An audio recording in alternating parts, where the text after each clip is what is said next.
Understanding incriminate for in English. Hello, everyone. Today, we're going to explore the phrase incriminate for in English.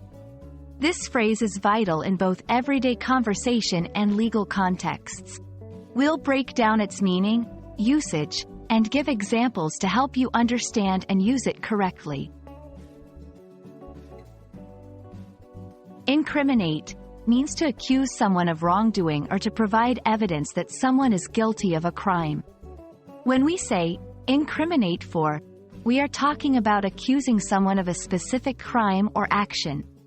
It's important to understand that this phrase has a negative connotation and is often used in legal or formal discussions. Let's look at how incriminate for is used in sentences. 1. The evidence could incriminate him for robbery. 2. She was worried her statements would incriminate her for fraud.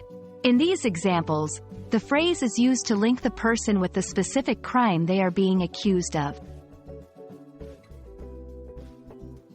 Understanding synonyms can help broaden your usage of the language.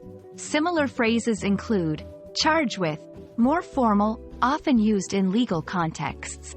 Accuse of, a general term for saying someone did something wrong. Implicate in, suggests involvement in a crime or wrongdoing.